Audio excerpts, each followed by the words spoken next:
नमस्कार, महालक्ष्मी टैरोट में आप सभी का स्वागत है। कैसे हो आप लोग? आई होप आप सभी अच्छे होंगे, स्वस्थ होंगे, मस्त होंगे, डिवाइनली बेस्ट होंगे। सो फ्रेंड, आज मैं मराठी में रीडिंग करने वाली हूँ क्योंकि आज का हमारा टॉपिक है ऐसा है कि मुझे मराठी बोलना पड़ेगा क्योंकि हमारे जो संत तुकाराम महाराज थे तो कल उनकी बीज थी। तो कल मैं कुछ काम की वजह से रीडिंग नहीं बना पाई, तो आज मैं उनकी रीडिंग बनाऊंगी। तो मैं मराठी में करने वाली हूँ रीडिंग। तो मेरे मराठी फ्रेंड है उनको समझ में आएगी, जो हिंदी फ्रेंड्स है उनको, जिनको मराठी नहीं आती उनको समझ में नहीं आएगी। तो सिर्फ देख के थोड़ा सा समझने की कोशिश कीजिएगा कि हमारे तुकाराम महाराज थे तो हमें क्या बताते। तो काल तुकाराम महाराजांची बीज होती। तर मी तुम्हाला इथे एक गोष्ट सांगणार आहे की बीज म्हणजे काय हे बऱ्याच जणाला बीज या शब्दाचा अर्थ माहिती नाही, दुसरा दिवस आणि जो आपल्या मराठीने जे लागतात त्याच्यातला तो दुसरा दिवस म्हणून आपण त्या दिवशी तुकाराम महाराज सदेह वैकुंठाला गेले होते आणि या पृथ्वी तलावरला एकमात्र असा मनुष्य होते ते की सदेह वैकुंठाला जाणारे। तर ते एक महान पुरुष होते, एक संत होते आणि एक खूप मोठे लेखक, कवी आणि अभंगकार सुद्धा होते ते, आणि खूप मोठे भक्तही होते पांडुरंगाचे। तर त्यांच्या मुखामध्ये हमेशा पांडुरंग पांडुरंग पांडुरंग असं नामस्मरण ते करायचे आणि आपले रोजमर्राचे जे कामं असतात आपले डेली रुटीनचे ते पण करायचे। आणि असं त्यांनी कधी सांगितलं नाही की तुम्ही फक्त भक्तीमध्येच लक्ष द्या आणि बाकीचे तुम्ही कामं सोडून नुसतं विठ्ठल विठ्ठल करत बसा किंवा पांडुरंग पांडुरंग करत बसा, असं काही नाही आहे। तर देव असंही म्हणतो की बाबा तू तुझे रोजचे कामं करत करतही माझं नामस्मरण करू शकतोस। तर त्यातून आपल्याला ती पण शिकवण घेता येते की असं नाही की आपले सगळे रुटीनचे कामं सोडून आपण फक्त देवधर्मच करावेत। तर आपली रुटीनचे कामं करूनही आपला थोडासा वेळ आपण देवधर्मासाठी पण काढायला पाहिजे।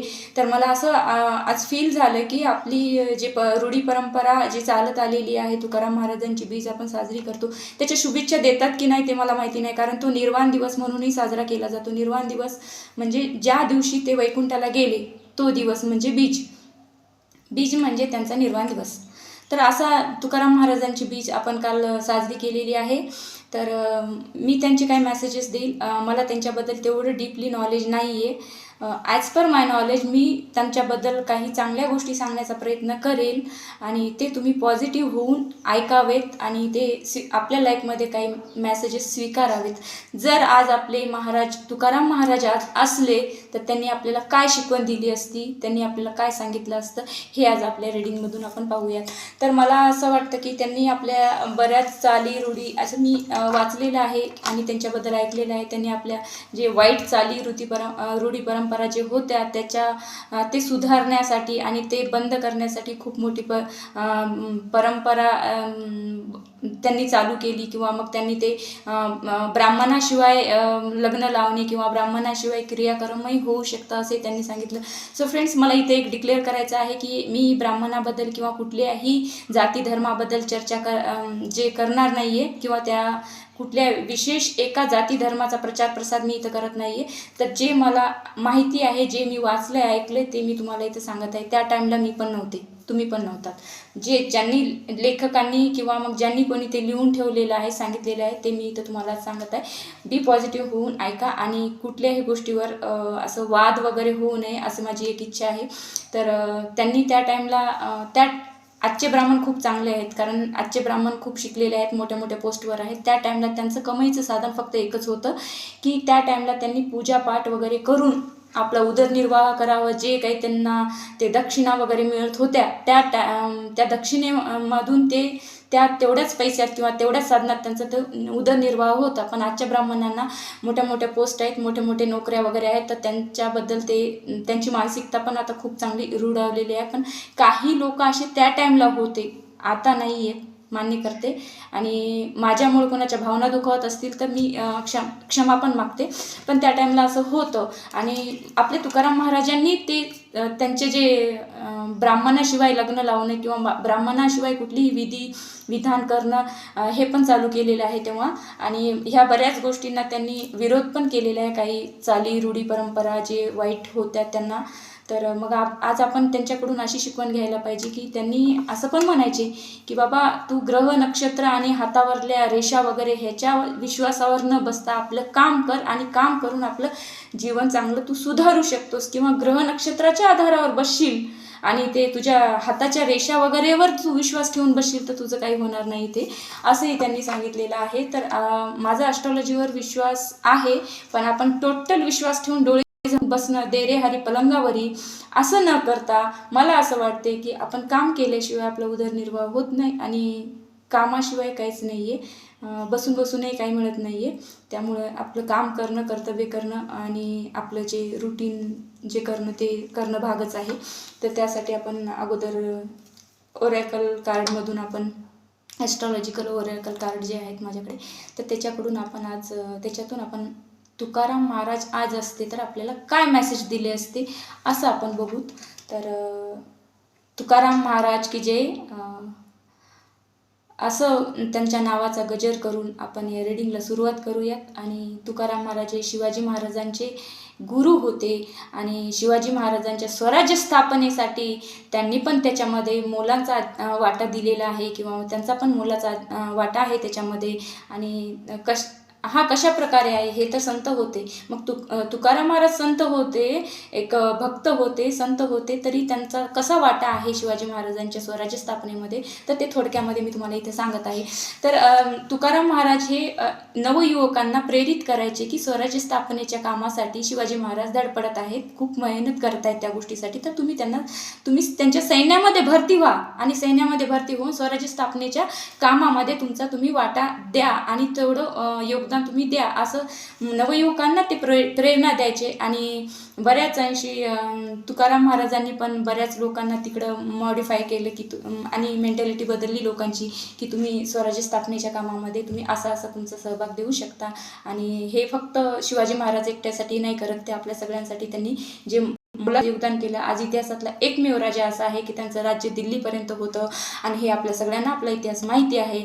तरी पण मी इथं सांगण्याचा उद्देश असा आहे की शिवाजी महाराजांच्या स्वराज्य आपल्या तुकाराम महाराजांचा मोलाचा वाटा आहे आणि तुकाराम महाराजांनी असं नवयुवकांना त्या सैन्यामध्ये पाठवलेलं आहे मोटिवेट करून.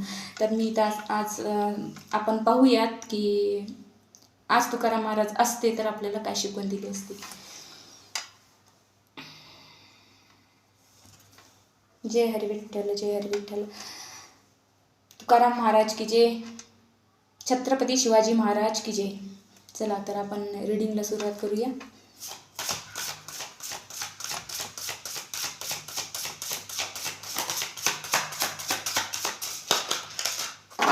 महाराज आम्हाला सांगा, तुम्ही आज असते तर आम्हाला काय शिकवण दिली असते, आम्हाला आज काय तुम्ही मेसेज दिला असता.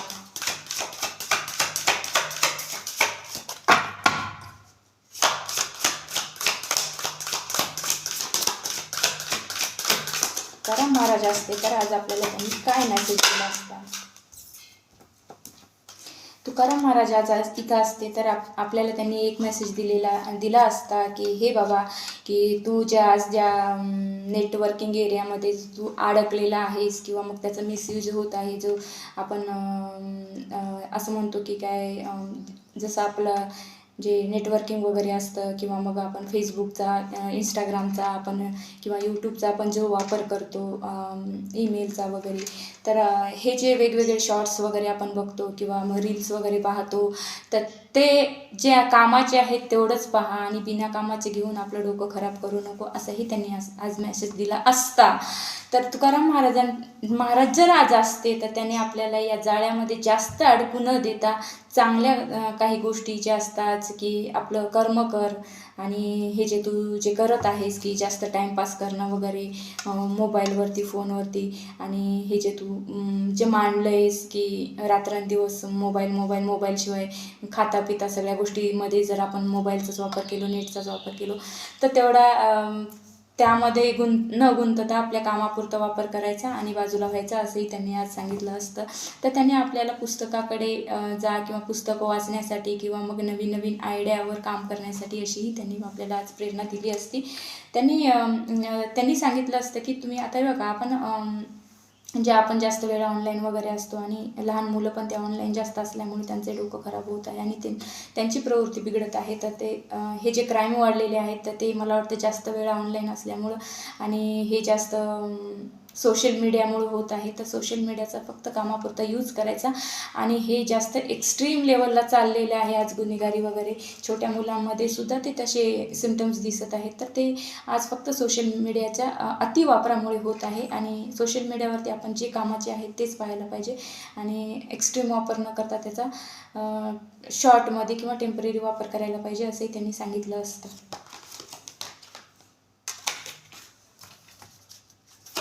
तुकाराम महाराज असते तर त्यांनी आपल्याला काय सांगितलं असतं. कॅन्सरची एनर्जी इथं आलेली आहे. आज तुकाराम महाराज असते तर त्यांनी सांगितलं असते की लहान मुलावरती आणि आपल्या घरच्यांवरती त्यांना खूप प्रेम करा, कारण तुकाराम महाराजांचं त्यांच्या पत्नीवरती, त्यांच्या मुलांवरती आणि समाजातल्या लोकांवरती पण खूप जास्त प्रेम होतं आणि तसं ते खूप प्रेमळही होते तुकाराम महाराज.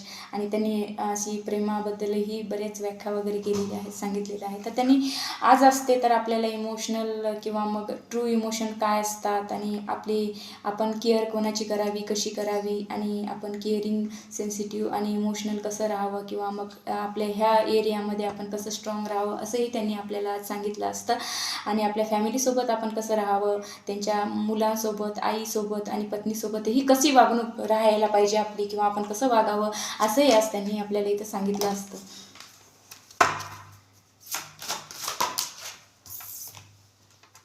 सॅटर्नची एनर्जी आहे बघा. मी तुम्हाला सांगितलं होतं की हाताच्या रेषेवरती किंवा ग्रहतारेवरती विश्वास न ठेवता आपण आपल्या कामामध्ये लक्ष द्यायला पाहिजे किंवा हार्ड वर्क करायला पाहिजे असं त्यांनी सांगितलं होतं. तर मग इथं मला असंही कार्ड हे इथं सॅटर्नचं कार्ड आलेलं आहे. तर या सॅटर्नच्या कार्डमध्ये इथं हार्ड वर्क करण्यासाठी किंवा मग चॅलेंजेस ॲक्सेप्ट करण्यासाठी, लाईफमध्ये वेगवेगळ्या कामामध्ये आपण चॅलेंजेस ॲक्सेप्ट करण्यासाठी आणि हार्ड वर्क करण्यासाठी इथं प्रयत्न करायला पाहिजे आणि तसं काम केलं पाहिजे. आणि कामाशिवाय ही गत्यंतर नाही, कामाशिवाय दुसरा ऑप्शन नाही. लाईफमध्ये काही कमाई वगैरे करायची असेल किंवा लाईफ पुढच्या स्टेजवर न्यायचं असेल तर इथं आपल्याला काम करणं जरुरी आहे. तर असंही इथं आजकाल महागाईचा जमाना आहे तर इथं जास्त हार्डवर्किंगला आणि इंटेलिजन्सला इथं तर महत्त्व दिलं जातं असंही त्यांनी आज आपल्याला सांगितलं असतं. धन्यवाद.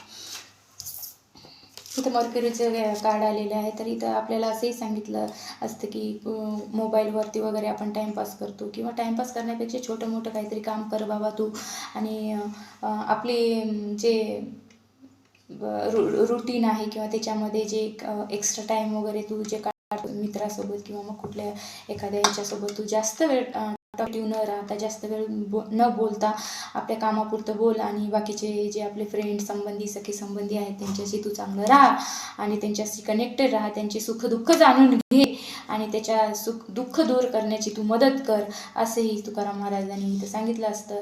आपल्याला आज इथं कम्युनिटीसोबत कसं राहावं, आपल्या भोवतालच्या लोकांसोबत आपण कसं वागावं, कसं राहावं अशीही त्यांनी आपल्याला शिकवण दिली असती. आपल्या फ्रेंड्ससोबत, आपल्या नातेसंबंधासोबत आपली वागणूक कशी राहावी कशी नाही ते आज आपल्याला इथं आज तुकाराम महाराज असते तर आपल्याला सांगितलं असतं.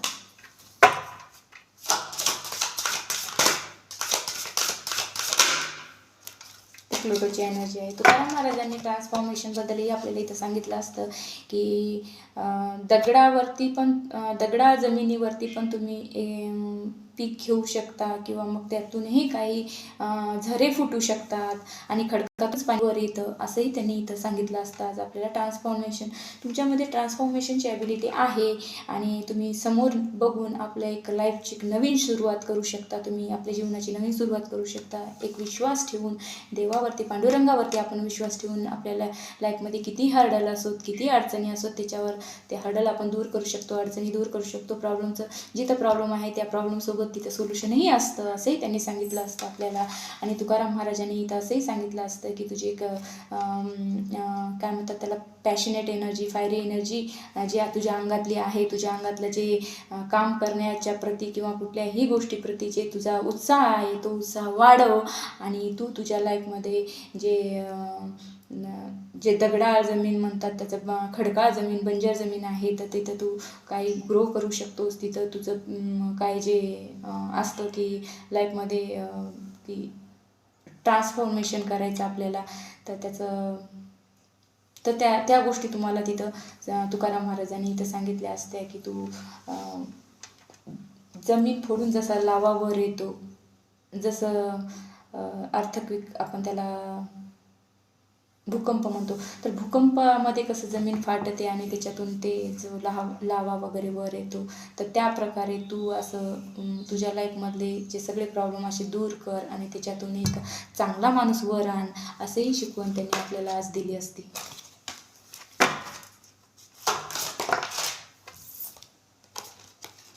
इथे एरीजची एनर्जी आहे. तर जसं मी सांगितलं होतं की ती चाली रूढी वगैरे त्यांनी बंद केल्या होत्या, तर ते बंद करण्याचा त्यांनी खूप मोठा प्रयत्न केला आणि बऱ्याच गोष्टी त्यांनी बंद केल्यात आणि सुधारल्यातही समाजामधल्या. आणि त्यांनी असंही सांगितलं असतं की जे लोक मास्क लावून चालतात, ज्यांचे ड्युअल पर्सनॅलिटी असते, दाखवतात एक आणि मध्ये एक असतं त्यांच्या, तर तसं न करता आपण एकदम फेअर राहायला पाहिजे, ट्रान्सपरंट राहायला पाहिजे आणि कुणाच्याही प्रती छल कपट न करता आपण एका सरळ मार्गाने जीवनव्यापन केलं पाहिजे, असंही त्यांनी इथं सांगितलं असतं की आपण आपल्यामध्ये एक डायनामिक एनर्जी असते आणि त्या डायनामिक एनर्जीचा आपण कशाप्रकारे उपयोग करतो आणि कशा प्रकारे आपण उपयोग केला पाहिजे आणि लाईफमध्ये कुठल्याही गोष्टीसाठी किंवा मग कुठल्याही कमाईसाठी किंवा कुठल्याही अर्निंगसाठी आपण वाईट मार्ग न वापरता चांगल्या मार्गाने आपण आपली अर्निंग करू शकतो, पैसा कमवू शकतो आणि कुठल्याही गोष्टीचा गैरफायदा न घेता, कुठल्याही व्यक्तीच्या स्वभावाचा गैरफायदा न घेता आपण कसं सरळ मार्गाने, ट्रान्सपरंट मार्गाने आपण त्या समोर जाऊ शकतो आणि पैसा कमवू शकतो.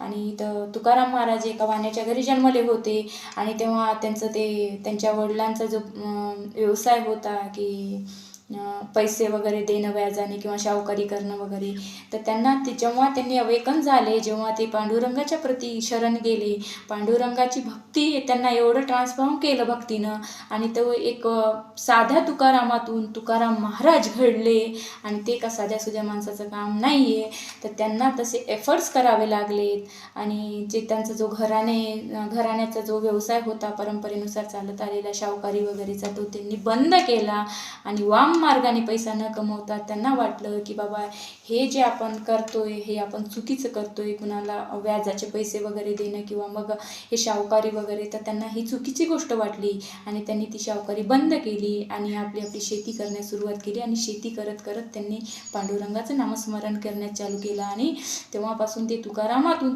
त्यांचं ट्रान्सफॉर्मेशन तुकाराम महाराज पर्यंत झालं.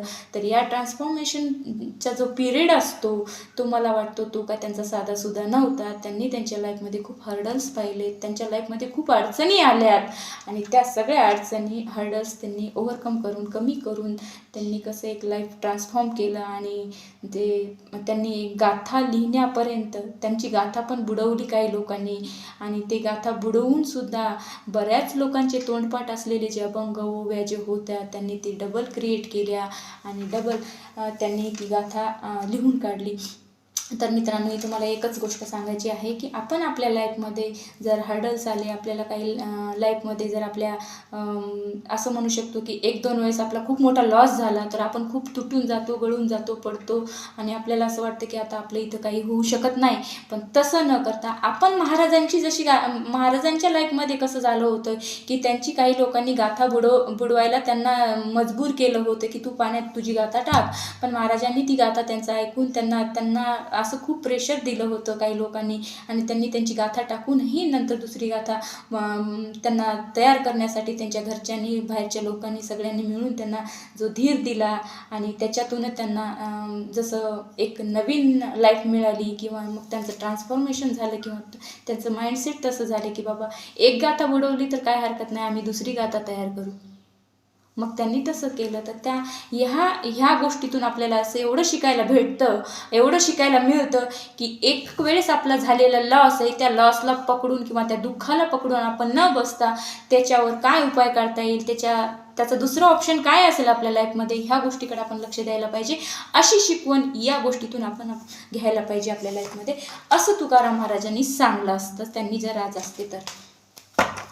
आणि त्यांनी आज नाही आहे त्याचा अर्थ असा नाही की त्या अभंगातूनही आपण काही गोष्टी शिकू शकतो आणि त्यांच्या जीवनचरित्रातूनही आपण शिकू शकतो. आणि ते आहेत त्या अभंगाच्या रूपात, त्यांच्या जीवनचरित्राच्या रूपात, ते त्यांच्या पोथ्या पुराणाच्या रूपामध्ये त्यांनी ते लिहून ठेवले, त्यांच्या रूपामध्ये ते आपल्यासोबत आहेत असं आपण गृहीत धरायचं. आणि आपली लाईफ ट्रान्सफॉर्म कशी होईल, चांगली कशी होईल, आपण चांगल्या मार्गाने कसं जाऊ आणि देवाची भक्ती वगैरे ईश्वरांचं नामस्मरण कसं करू, असंही आपण विचार करून त्यांच्या काही मोठ्या पुरुष, तुकाराम महाराजच नाही, आपल्या महाराष्ट्रामध्ये बरेच मोठे महान थोर पुरुष होऊन गेलेले आहेत, मोठे मोठे संत होऊन गेलेले आहेत, त्यांच्या लाईफमधून आपल्याला बरंच काही शिकण्यासारखं आहे असं मला वाटतं. आणि आपण फक्त नुसतं वाचतो आणि मोठे मोठे आपल्याकडे कार्यक्रम होतात, कीर्तन भजन होतात, आपण हसतो, एंटरटेन करतो, थोडंफार आपण ऐकतो आणि तिथल्या सोडून आपण निघून जातो घरी. पण असं न करता मला इथे एकच सांगायचं आहे की त्यातल्या काही ना काही गोष्टी आपल्या लाईफमध्ये उतरल्या पाहिजे, आल्या पाहिजे. असं